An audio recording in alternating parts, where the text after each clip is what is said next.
예수님께서 십자가를 지시기 직전에 이제 잡히시어서 법정에 끌려가시고 이 모든 과정들이 시작되기 전에, 사실 오늘 우리가 읽은 이 말씀은 예수님이 자유로운 몸으로서 하신 마지막 일, 마지막 사건입니다. 잡히시고 난 뒤부터는 예수님에게 자유가 없었어요. 계속되어지는 감금과 또 재판과 또 그 과정 속에서의 모진 핍박이 있었습니다. 자유롭게 무언가를 내가 스스로 결정해서 내가 뭔가를 결정하는 이 마지막 순간, 내가 이제 내 생명을 내려놔야 되고 내 삶을 마감해야 되는 것을 알고 있는 사람이 내가 자유롭게 할 수 있는 뭔가 최후의 한 가지를 선택한다면 그것은 굉장히 중요하고 굉장히 의미 있는 일일 것입니다. 아무 일에나 그 시간을 쓰지 않을 거예요. 아무 일이나 선택하지는 않을 겁니다. 멜 깁슨이 감독한 영화 중에 우리가 너무나 잘 알고 있는 패션 오브 크라이스트라는 영화가 있습니다. 이 영화가 시작될 때 이 영화의 도입부, 맨 처음 시작이 바로 예수님의 겟세마네 기도로부터 시작합니다. 예수님이 올리브 숲이에요. 올리브 나무들이 울창하게 있는 그 속에서 사실은 이 그림이 바로 그 그림입니다. 예수님이 푸른 빛에 이 도는 이 화면 속에 앉아 계세요. 그리고 예수님이 아주 심각한 처절한 기도를 열심히 드리고 계세요. 그 겟세마네 기도부터 멜 깁슨의 영화가 시작됩니다. 근데 예수님 주변으로 뱀이 돌기 시작하죠. 이러면서, 여러분 보셨는지 모르겠지만 이 기도의 자리, 사투를 벌이는 이 기도, 정말 자신의 죽음을 코앞에 둔 예수님께서 혼신의 힘을 다해서 기도하고 있는 이 자리에 이 예수님을 마지막까지도 유혹하고 마지막까지도 시험하는 뱀이 같이 그 주변을 돌고 있습니다. 물론 뱀이 그 자리에 있었다는 건 오늘 우리가 읽은 성경을 볼 땐 전혀 상상 속에 나오는 얘기고, 예수님이 기도하셨다는 것은 맞습니다. 그만큼 예수님의 생애를 조명할 때 멜 깁슨의 시각으로 보았을 때에도 겟세마네의 장면은 굉장히 예수님의 전체의 삶을 보여주는 중요한 사건이라고 여겨졌던 것 같아요. 여러분, 예수님이 왜 기도의 자리를, 예수님이 왜 기도의 시간을 선택하셨을까요? 자유롭게 얼마든지 다른 일들을 다 할 수 있고, 얼마든지 편안한 시간을 가질 수 있고, 얼마든지 다른 곳으로 향해 나아갈 수 있는 예수님께서 잡히시기 직전에 기도를 선택하시는 이유는 뭘까요? 오늘 말씀을 보면 예수님께서 기도를 선택하시면서 뭐라고 고백하시냐면, 내 마음이 심히 고민하여 죽게 되었다고 제자들에게 고백하세요. 너무 예수님하고 어울리지 않는 고백이에요. 예수님이 자신의 마음을 드러내서 제자들에게 말씀하신 적이 별로 없는데, 별로 없는 중에 오늘 고백은 상당히 파격적인 고백이에요. 예수님이 제자들을 향해서 내가 너무너무 고민스럽고, 이 고민과 이 갈등과 이 문제가 어떻게 만든다고요? 나를 죽게 만들고 있다. 죽을 만큼 힘들다. 죽을 만큼 고민스럽다. 오늘 이 본문을 접근하고 이 본문을 살펴보려면요, 본문이 이해되고 본문이 마음에 와닿으려면 적어도 내 생애에 내가 너무너무 고민스럽고 너무너무 고통스럽고 너무너무 이 문제가 심각해서 죽기 일보 직전까지 간 사람이 있다면 이 본문을 가장 잘 이해할 수 있는 사람. 여러분 어떠세요? 여러분 그런 상황을 만나보신 적 있으세요? 물론 이 질문은 지금까지 산 연수가 얼마 안 되는 우리 자녀들에게 드리는 질문은 아닙니다. 아직 벌써 그런 상황을 만났다면 큰일이죠. 근데 여러분, 지금 어느 정도 인생을 20년, 30년, 40년 살아온 우리들에게, 여러분 지금까지 살면서 이 세상을 살아나가는 것이 만만하던가요? 순풍에 돛단 듯이 배가 쓱쓱 나가던가요? 아니요. 아무 근심 걱정 없이 늘 순풍이 불고 바람이 도와주고 파도가 잔잔해서 정말 크루즈를 탄 것 같은 신나는 기분이 매일매일 연속되던가요? 아니요. 그렇지 않은 것이 사실이죠. 사실 이 마음은, 예수님의 이 마음은 정말 이 세상을 살고 있는 모든 사람들의 마음에 가장 잘 닿을 수 있는 마음이에요. 우리는 얼마나 연약한지 고민이 많아요. 생각하는 게 많고 계산하는 게 많고 마음대로 되지 않는 게 많고 우리의 한계, 우리 능력의 한계를 절감하면서 살기 때문에 오늘 우리는 이 예수님의 이 고백이 너무너무 와닿아요. 진짜 작은 고민거리 하나만 있어도 그 고민거리를 붙잡고 밤새도록 고민하고 죽을 때까지 마음에 번민하고 아파하는 게 우리잖아요. 그래서 예수님께서 그 고민거리를 안으시고 선택하신 것이 뭐예요? 기도의 자리예요. 기도의 자리. 혼자 기도의 자리로 나가신 게 아니라 오늘 본문을 보니까 제자들 중에 제자들을 나누셨는데 특별히 3명을 선택하셨어요. 베드로, 요한, 야곱. 3명을 선택하신 예수님께서 그들에게 오늘 본문상 맨 처음 부탁은 뭐라고 말씀하셨어요? 깨어있어 달라. 부탁하셨어요. 야, 내가 지금 너무너무 힘들어. 내가 너무너무 큰 고민이 있어. 죽게 되었어. 나랑 같이 좀 깨어있어 달라. 여러분, 이 정도 얘기 들으면 이 얘기는 무슨 얘기예요? 나랑 같이 깨어있어줘. 이 얘기는 뭐예요? 기도해야 돼요. 센스 있는 제자들이라면 이거는 지금 어떤 상황이구나를 알아차려야 돼요. 지금 예수님이 지금 매우 힘드신데 같이 깨어있으면서 주님이 하시는 걸 도와드려야 되겠다. 이런 마음이 들어야 정상이죠. 근데 이 무식한 제자들이요, 그 고백을 들었으면서도 예수님이 기도하시는 그 장면을 보면서도 제자들의 마음속에 전혀 도와드려야 하겠다는 마음이 들었어요? 안 들었어요? 마음은 들었을지 모르지만 아마 들기는 했을 거예요. 마음의 원이었다고 했으니까. 근데 뭐가 약해요? 육신이 약해요. 굉장히 그 가슴 아픈 부분이에요. 마음은 원인데 육신이 약해요. 그래서 예수님이 골몰하여 사투를 벌이는 그 기도 자리에 제자들은 특별히 선택되어서 갔음에도 불구하고 함께 할 수가 없었어요. 제자들이 한 일은 뭐죠? 3번씩이나 예수님이 와서 제자들을 깨우십니다. 그러면서 그 중에서 제일 대표격인 시몬에게 너 그렇게 1시간도 못 깨어있냐? 너 좀 잠깐도 나랑 같이 깨어있으면 안 되겠냐? 이런 얘기를 들을 만큼 제자들이 허약하고 나약하고 연약한 모습을 보여줍니다. 눈꺼풀이 천근만근이라 막 누르는데 이 졸음을 이길 수 있는 제자가 아무도 없었다는 거예요. 예수님의 그 절박한 마음을 이해를 하지만 마음은 원인데 육체가 약해가지고 육체가 연약해서 육체의 한계를 벗어나서 예수님과 마음을 맞출 수 있는 제자가 단 한 명도 없었다는 거예요. 그런 것 같아요. 부모의 마음을 맞추는 자녀는 이건 있을 수 없는 일인 것 같아요. 스승의 마음을 맞추는 제자도 있을 수 없는 제자인 것 같아요. 그런 건가 봐요, 원래. 근데 오늘 예수님께서 그렇게 말씀하시고 그렇게 부탁하시고 제자들과 함께 하기를 원하셨지만 제자들 누구도 예수님의 그 고민에 동참할 수는 없었어요. 그럼에도 불구하고 예수님은 제자들을 데리고 가셨습니다. 3번이나 깨우셨습니다. 같이 있자고 말씀하셨고 기도를 부탁하시고 심지어는 1시간도 못 깨어있냐 이런 얘기까지 하시면서 제자들과 함께 하시려고 애쓰셨어요. 그리고는 결국 3번째에는 뭐라고 말씀하시나요? 자라. 자라. 됐다. 이제 자라. 이제 다 때가 됐다. 이제 나를 잡으러 온다. 이젠 자도 돼. 이렇게 말씀하셨어요. 저는 오늘 이 제자들의 모습 속에서 우리의 모습을 봅니다. 예수님의 고민, 예수님의 갈등, 정말 너무너무 고민스러워서 죽게 되어 있는 그 예수님의 마음 속에서도 우리의 모습을 찾지만 오늘 너무 연약해서 마음의 원이지만 육신이 연약한 제자들의 모습 속에서도 우리의 모습을 봅니다. 너무나 적나라하고 너무나 정확한 우리의 모습인 것 같아요. 변명할 수 없는 우리들의 모습인 것 같아요.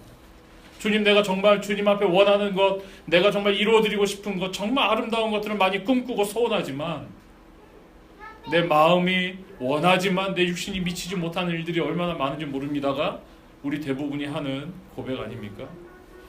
사실 목사가 된 저도 그런 마음이 있어요. 예수님 앞에서 그런 고백을 할 때가 참 많아요. 내가 정말 결심하고 결단한 좋은 것들을 지키지 못하거나 무너지거나 넘어질 때마다 예수님 앞에 우리는 종종 우리의 육체를 핑계합니다. 내 연약함을 핑계 삼습니다. 내가 할 수 없는 내 능력 밖의 일이라고 예수님 앞에 하소연합니다. 그게 우리의 현주소예요. 그게 우리 모습이고요. 그래서 주님이 아마 이렇게 말씀하고 계시는지도 몰라요. 야, 됐다, 자라. 푹 자.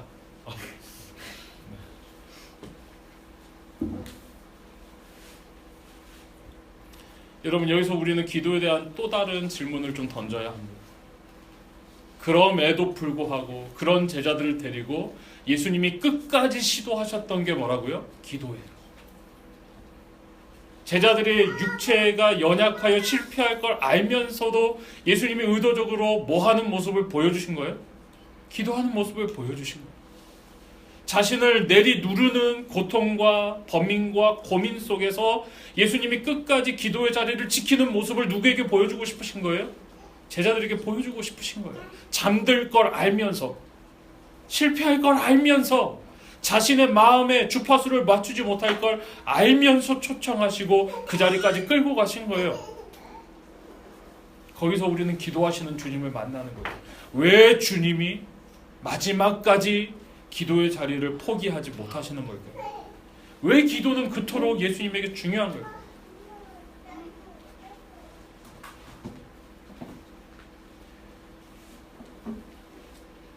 사실 기도는 기독교에서만 하는 것은 아닙니다. 기도를 하는 종교는 굉장히 많습니다. 어느 종교나 기도를 하지요. 네, 굉장히 많아요. 이 종교들마다 다 기도를 많이 하고요. 기도에 공력을 쌓는 종교들은 굉장히 많습니다. 그리고 용험하다는 아주 효과가 좋다는 기도에 귀한 대단한 이 능력을 가진 그런 다른 종교의 위대한 스승들도 많습니다. 그러니까 기도에 관한 한은요, 기독교만의 것이라고 하는 것은 조금 다른 얘기예요. 어느 종교에나 기도가 있습니다. 왜 기도를 어느 종교에나 찾아볼 수 있냐면 그것은 종교가 갖고 있는 구조에 기인하기 때문에 그렇습니다. 대부분의 종교들은 일정한 패턴과 구조를 갖고 있는데 그 구조가 어떤 구조냐면요, 공정한 거래의 구조라고 제가 이름을 붙였어요. 대부분의 종교를 신앙하고 신봉하는 사람들은 공정한 거래를 기대해요. 이 공정한 거래는 뭐냐면요, 내가 헌신의 힘을 다하고 정성을 정말 지극히 들여서 잘 신을 만족시키고 공양하고 치성을 드리면 그 정성이 쌓여서 지성이면 뭐다? 네, 잘하시네. 네, 지성이면 감천이다의 원리가 역사해서 어느 날 이 정성이 쌓여서 무게가 견딜 수 없게 가득 쌓인 그날 어떻게 된다는 거예요? 이것이 복이 되어서 놀라운 결과로, 놀라운 은혜로, 놀라운 축복으로 나에게 돌아오겠지. 여러분 이해가 되십니까?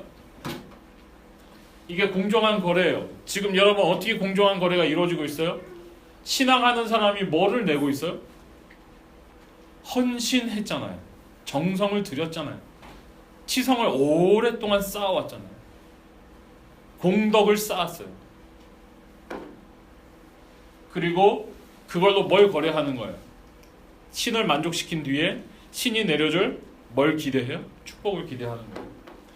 이 과정 안에 있기 때문에 이 과정 안에 있는 모든 사람들, 모든 심령들은 신을 향한 간절한 마음을 가지고 신을 찾게끔 되어 있는 거예요. 신을 부르면서 내가 뭘 원하는지를 말해야 돼요. 그렇죠? 아무거나 핀트 안 맞게 막 내려주면 안 되잖아요. 알아서 주는 것도 아니고. 내가 뭘 원하는지를 간절히 얘기하는 거, 신이 들리도록, 신이 알아듣도록 말하는 거, 이것을 일반적인 종교에서는 뭐라고 부릅니까? 기도라고 부르는 거예요. 기도라고 부르는 거예요. 그러면 이 기도는 어떤 기능이 있냐면 내가 원하는 것을 신에게 전달하는 기능이 있는 거예요. 잘 이해가 안 되시죠? 제가 어렸을 때 저희 어머니가 저에게 심부름을 시키세요. 10,000원짜리 하나를 주시고 사와야 될 리스트를 주십니다. 여러분 공정한 거래는 제가 이 10,000원짜리를 가지고 사야 될 리스트를 가지고 10,000원의 이 한계 안에서 사야 될 리스트에 있는 걸 충족되이 사오는 게 공정한 거래예요. 만약에 10,000원이 없으면 이거 공정한 거래입니까? 아닙니까? 외상이죠. 외상 안 주면 못 사오는 거죠. 우리가 종교적인 생각에서의 기도를 일반 모든 종교가 갖고 있는 종교성에 기인한 기도의 관점을 갖고 보게 된다면 이건 굉장히 중요한 큰 오류를 한 가지를 범하게 돼요. 도대체 일반적인 종교가 갖고 있는 이런 기도와 교회, 우리가 신앙하고 있는 기독교가 갖고 있는 기도는 뭐가 다른 거지? 이런 질문이 가능한 거예요. 뭐가 다른 겁니까? 여러분 사실 솔직히 얘기해 보세요. 지금까지 우리가 이런 종교성에 기인한 이런 비슷한 기도를 우리가 하나요? 하지 않나요? 저만 했나요? 전 종종 했는데 하나님 이런 거 해주세요. 저런 거 해주세요. 이거 왜 이렇게 안 돼요? 이런 기도 해요? 안 해요? 해요. 하죠. 우리도 해요. 네. 맞잖아요. 좀 솔직히 얘기해 보세요. 지금 정말로 해요? 안 해요? 합니다. 네. 많이 하죠. 네. 특별히 많이 해야 할 수도 있어요. 네. 그럼 도대체 기도의 내용이 똑같은데 우리와 다른 종교가 다른 점이 뭐예요?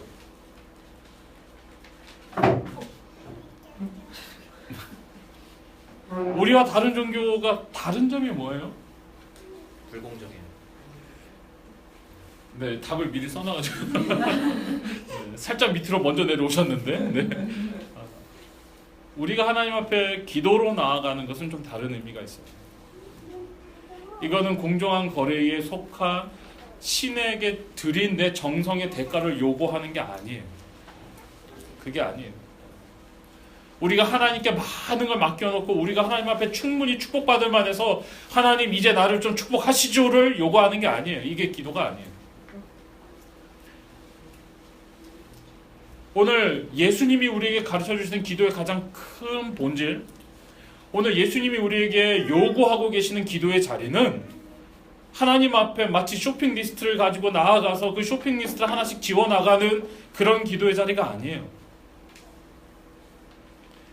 오늘 예수님이 하나님 앞에 기도로 나아가고 있는 절대로 포기할 수 없는 그 기도의 자리는 굉장히 중요한 근거에 기반합니다. 그 근거는 뭐냐면 하나님이 내 아버지가 되신다는 근거에 기인합니다. 우리가 어쩌다 지나가다가 슈퍼에 들린 어린애처럼 하나님을 취급하는 사람들이 아니었으면 좋겠습니다. 우리는 하나님 앞에 자녀로 부름받은 사람들이고 자녀로서 아버지와 이야기하고 대화하는 게 기도라고 이야기하고 있습니다. 근데 이 자녀들이 말이에요, 하나님이 분명히 우리를 향해서 축복받은 자녀라고 선언하셨는데 이 자녀들이 하나같이 왼수 같아가지고 맨날 하나님 앞에 아버지한테 나올 때마다 쇼핑 리스트를 가지고 나와. 이 첫 번째는 이거고, 두 번째는 이거고, 세 번째는 이거고, 이거 해주실래요 말래요? 내가 이렇게 했잖아요. 왜 나한테 아직까지도 안 주고? 막 이런 것만 맨날 가지고 나와요. 그렇다면 그 관계가 아름다운 관계입니까? 아마 그런 자녀가 있다면 부모가 굉장히 질릴 거예요. 그래도 사랑은 하지만 그런 얘기 계속 듣기 너무 싫을 것 같아요. 그렇지 않아요? 아이들이 아침에 눈을 뜨자마자 저녁에 잠을 잘 때까지 계속 엄마를 쫓아다니면서 엄마 이거 해주세요, 이거 해주세요, 저거 해주세요, 이거 해주세요, 저 계속 요구해보세요. 아마 이게 침대에 갖다가 집어 던지지 않을까? 하루 치고 너무 했나요? 공정한 거래가 아니에요. 기독교에서의 기도는 페어 트레이드가 아니에요. 이거는 내가 한 것이 없고 내가 이루어 놓은 것이 없는데 내가 아무런 자격이 없고 내가 아무런 근거가 없는데 나를 향하신 조건 없는 한없이 부어주시는 사랑에 기인하는 것이고 절대로 자녀가 될 수 없는 나를 하나님의 자녀로 삼아주신 그 하나님 앞에 내가 아들이 되고 딸이 되어 나가는 거예요. 아무리 몸이 피곤하고 아무리 고통스럽고 아무리 고민이 많아도 자녀가 아빠를 부르고 자녀가 엄마를 부를 때 너 저리 가 라고 소리 지를 부모가 어디 있겠어요? 있을 수 있나요? 네. 모든 부모님들이 갑자기 네. 하늘을 쳐다보셔가지고 깜짝 놀랐어요. 그러셨나 보죠? 그렇잖아요. 네. 인간인 부모들은 그럴 수 있어요. 제가 말을 바꿔야 돼. 근데 하나님은 절대로 그러지 않으신대요. 절대로 귀찮다고 안 하시고 절대로 너 모른다 이러지 않으시고 잘하고 와 이렇게 얘기 안 하시고 여태까지 왜 안 했어? 이런 얘기 안 하신다는 거예요. 하나님은. 여러분 어떤 관계 속에서 하나님 앞에 기도하십니까? 거래자로서 기도하시는 분들입니까? 아니면 자녀로 기도하는 분들입니까? 기도의 내용은 비슷할 수 있어요. 우리도 그거 기도하죠. 그런데 내 신분이 무엇이냐에 따라 기도는 완전히 달라진다는 거예요. 그 기도는 완전히 새로워진다는 것입니다. 여러분 자녀로 하나님 앞에 기도하며 나아갈 수 있는 분들이십니까? 자녀로 하나님을 찾고 있는 분들이십니까?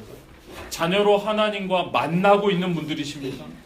자녀로 하나님께 이야기하고 있는 분들입니까? 저는 이것이 너무나 중요한 부분이라고 생각합니다. 오늘 예수님은 너무나 고통스러워하세요. 저는 오늘 본문을 준비하면서 그런 생각이 들었어요. 좀 예수님 좀 의연하게 예수님 정도 되셨으면 주여 제가 이제 십자가를 지게 됐습니다. 담대하게 지게 하여 주옵소서. 아멘 딱 이러고 아멘 한 3창 딱 하시고 주여 주님이시니까 주여 3창은 안 하시거든요. 담대한 마음 가지고 두려움 없이 망설임 없이 쭈뼛거리지 않고 아니 무슨 뭐 이런 뭐 내가 심히 고민스러워서 죽게 됐고 뭐 이런 얘기 안 하시고 십자가 지는 게 그렇게 고통스러운 일인가? 이런 생각이 들 만큼 좀 하나님 앞에 제발 좀 잔 좀 옮겨주세요. 할 수만 있거든 이 잔 좀 옮겨주세요. 뭐 이런 구차한 얘기 안 하고 담대하게 그 죽음의 자리를 향해 뚜벅뚜벅 걸어가시면 굉장히 우리에게 도전이 되잖아요. 와 예수님이 십자가를 지시는데 저렇게 망설임 없이 담대하게 저렇게 하실 수 있다니. 저는 오늘 이 기도의 자리가 굉장히 좀 불만스러웠어요. 좀 예수님이 의연하셨으면 얼마나 더 우리에게 도전이 됐을까 이런 생각이 들었어요. 근데 여러분 오늘 예수님이 너무 고통스러워하세요. 너무너무 고통스러워하세요.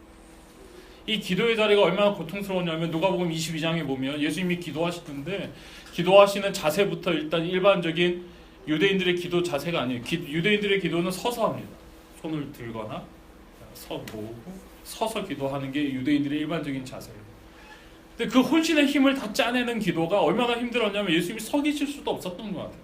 아마도 꿇어 엎드려가지고 예수님이 엎드리셔서 기도하셨다고 성경은 기록합니다. 간절히 하나님 앞에 나아가시는데 예수님이 엎드려서 하나님을 찾으셨어요. 누가복음 22장에는 그 혼신의 힘을 다하는 기도 속에서 예수님의 모세혈관이 다 터져가지고 땀을 흘리시는데 땀 속에 피가 섞여가지고 피방울 같은 땀을 흘리셨다고 기록하고 있어요. 머리끝에서부터 땀이 흘러내리는데 흘러내리는 땀 속에 피가 섞여서 핏방울이 뚝뚝 떨어지는 기도를 하셨다는 말이죠. 얼마나 속이 고통스럽고 갈등되고 아프고 힘들면 얼마나 힘을 쥐어짰으면 예수님의 이 기도는 편안하고 안락한 기도가 아니라 정말 자신의 생명을 건 사토와 같은 기도를 하나님 앞에 드리고 있었다는 것입니다. 그 기도의 내용이 나옵니다. 뭐라고 기도하셨다고요? 아빠, 아버지요? 아빠라는 단어가 참 재밌는 단어인데요. 원래 이 아바는 아람어입니다. 예수님 시대에 사용했던 아람어 아바예요. 아버지의 굉장히 친근한 호칭입니다. 이 친근한 호칭이 우리나라 말하고 굉장히 닮아 있어요. 우리나라 말도 아버지에 대한 친근한 호칭이 아빠잖아요. 굉장히 아람어랑 비슷합니다. 아빠. 똑같은 의미입니다. 우리나라에서 쓰는 아빠와 똑같은 의미. 오늘 예수님이 하나님을 향해 그 피 흘리는 사초버리는 기도를 하면서 나아가시면서 계속해서 기도하시는 그 고통의 기도 속에 주된 표현이 뭐냐면 하나님을 부르셨어요. 저는 여기에 있는 이 내용이 하나도 들어오지 않더라고요. 내 잔을 좀 옮겨주세요. 근데 내 원대로는 마옵시고 아버지 원대로 해주세요. 이 구체적인 내용들이 저는 이렇게 마음에 들어오지 않고요. 본문을 계속해서 읽는 동안에 제 눈길을 계속 잡아 끄는 표현은 아버지예요. 아빠, 아버지. 아버지께서는 아버지의 원대로 계속 아버지를 부르시는 예수님을 볼 수 있어요. 여러분, 이 아빠 아버지라는 표현은 예수님이 하나님 향해 친근감 있게 부르신 굉장히 중요한 표현입니다. 여러분, 이 기도를 예수님께서 저처럼 이렇게 점잖게 하셨을까요? 아빠 아버지요 이렇게? 아마 모르긴 몰라도 고래고래 혼신의 힘을 다해 소리 지르지 않으셨을까요? 아빠! 막 이러고 소리 지르지 않았을까요? 네. 네. 간절하게 저렇게. 네. 여러분, 예수님의 고통과 이 기도를 우리가 보면서 이 기도의 자리가 어떤 기도의 자리라는 것을 알 수 있습니까? 사실은요, 예수님의 고통은요, 우리가 이해할 수 있는 건 아니에요. 우리가 이해할 수 있는 건 아니에요. 왜냐하면 제가 예수님을 향해서 의연하지 않으시다 막 이런 식으로 이렇게 몰고 갔지만 설교를 하기 위해서, 여러분, 사실은 예수님이 십자가에 달리셔서 자신의 육체적인 고통을 표현하신 적이 거의 없어요. 가시관을 쓰시고 못에 박히셔서 십자가 위에서 꿈틀거리실 때에도 내가 목마르다 한마디 정도? 가상 칠언을 다 봐도 예수님이 고통스러워 하시면서 막 소리를 지르시거나 이랬다는 표현이 없어요. 마치 도살장에 끌려가는 양과 같이 순순히 십자가에 못 박히셨어요. 그리고 그 십자가를 견디셨어요. 예수님의 고통을 이해할 수 있는 굉장히 중요한 열쇠는 그 십자가에서 예수님이 소리 지르신 그 마지막 고백이에요. 엘리 엘리 라마 사박단. 나의 하나님, 나의 하나님, 어찌하여 나를 버리시는가. 오늘 예수님의 고통은요, 육체적인 고통이 아니에요. 내가 못에 찔리고 창에 찔리고 가시관을 쓰고 온몸이 벗겨져서 수치를 당하고 채찍질을 당하는 이 육체적인 고통 때문에 내가 하나님은 미치겠어요, 죽겠어요 막 이러고 소리 지르시면서 기도하신 게 아니에요. 우리를 위하여 죽음을 견디셔야 되는, 죽음으로 들어가셔야 되는 예수님께서 오늘 가장 두려워하시고 고통스러워하셨던 것은 성부 하나님과의 분리, 버려짐. 나의 하나님, 나의 하나님, 어찌하여 나를 버리시나 외치실 만큼 주님이 그 죽음을 견디셔야 됩니다. 오늘 겟세마네 기도에서의 주님의 고통도 바로 그 연장선 안에 있어요. 할 수만 있으면, 하나님 왜 납니까? 왜 하필이면 십자가입니까? 육체적인 고통에 대한 두려움과 걱정이 아니에요. 하나님과의 분리. 여러분, 하나님은 삼위일체 하나님이십니다. 세 위격을 가지신 분이 삼위, 한 몸을 이루신, 온전한 연합을 이루신 분이 하나님이십니다.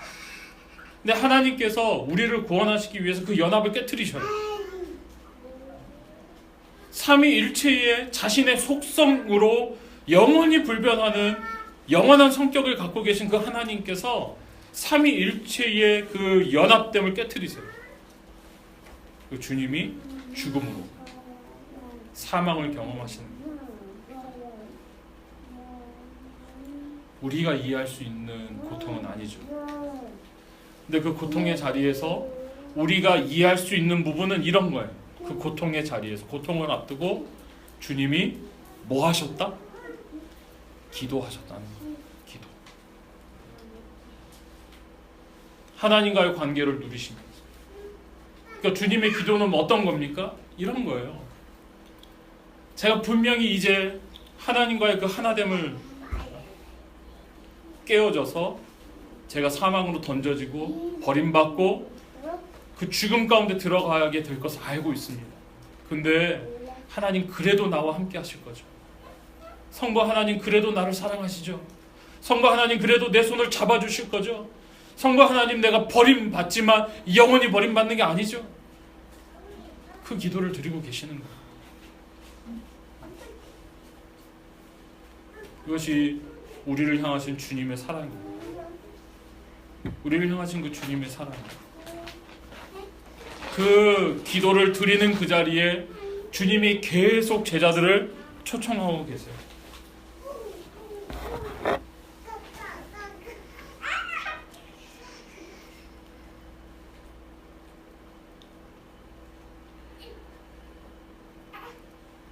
오늘 그 주님의 기도를 만나는 우리들에게 본문이 던지고 있는 질문은 이겁니다. 한번 같이 읽어볼까요? 시작.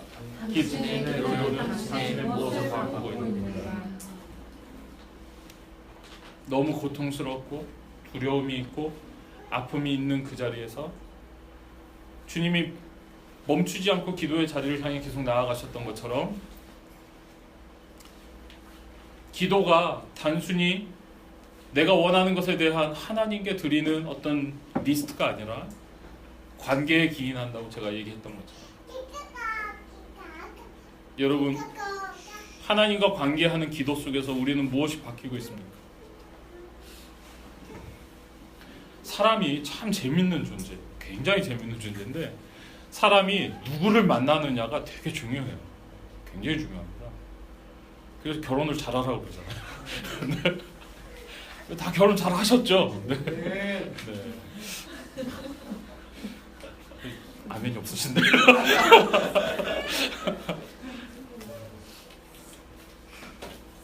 누굴 만나느냐가 굉장히 중요해요. 왜 중요한지 아십니까? 같이 살면요.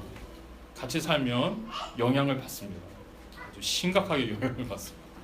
좋은 영향도 받고요. 나쁜 영향도 받습니다. 여러분, 사람이 결혼해서 가정을 이루고 같이 살아도 서로 영향을 주고받고 사람의 성격이 바뀌고 마음이 바뀌고 가치가 바뀌고 바라보는 시각이 바뀌고 취향이 바뀌고 생활하는 습관이 바뀌고 여러 가지 것들이 바뀌는데 여러분, 만약에 여러분 정말로 여러분이 하나님을 만나서 하나님과 함께 찬양의 가사가 있는 그대로 동거하기 시작했다면, 주와 함께 동거하기 시작했다. 여러분, 정말 기도가 관계라면 내 아버지 되신 하나님을 내가 누리고 그 하나님과 대화하고 하나님과 함께 더불어 살기 시작했다면, 내 실존 속에 개입하시는 그 성령님을 내가 만나고 있다면, 그 성령님의 음성을 듣고 있다면, 성령님의 마음을 만지고 계시다면 우리가 어떻게 될까요? 어떻게 돼야 정상일까요? 여러분, 아마 결혼해서 바뀌는 것보다 엄청나게 많은 것들이 바뀌어야 정상 아닙니까? 다 이렇게 쉽게 아멘을 못 하시는 거 보니까 아니, 한 사람이 나한테 영향을 끼치는 것보다 하나님이 나에게 영향 끼치는 거 훨씬 더 강력해야 되잖아요. 내가 살아왔던 내 인생이 걸어왔던 길 속에서 내가 영향받은 것보다 하나님이 온 천지 만물을 만드신 하나님이 나를 붙드시는데, 나와 동행하시는데, 나에게 은혜를 공급하시는데 내가 달라져야 되죠. 기도하고 하나님을 만나고 있다면, 기도하고 그 관계 속에서 하나님을 찾고 있다면, 그 하나님을 누리고 있다면 우리가 뭔가 바뀌어야 되잖아요. 달라져야 돼. 새로워져야 되잖아요. 우리의 마음이 예전에 과거의 죄악과 여러 가지 잘못된 습관과 여러 가지 잘못된 실천 속에 매여 있으면 안 되잖아요.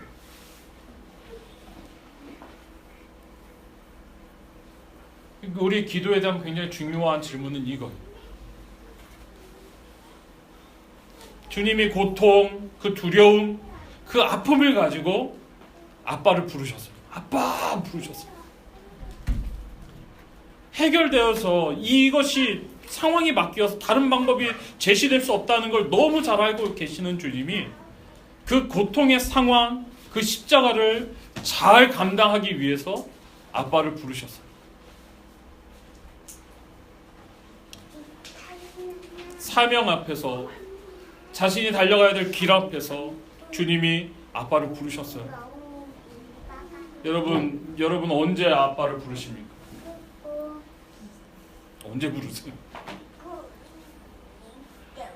꼭 문제 터져야만 부르는 사람들이 있어요. 해결해달라고. 좋을 땐 절대로 안 불러. 좋은 건 같이 나눌 생각이 없어. 그런 관계는 건강한 관계가 아니에요. 우리는 우리의 하나님과의 관계를 조금 더 깊이 생각해 볼 필요가 있어요. 여러분, 어떻게 기도하고 있습니까? 어떻게 기도가 여러분의 삶을, 여러분의 생각을, 여러분의 존재를 바꾸고 있습니까?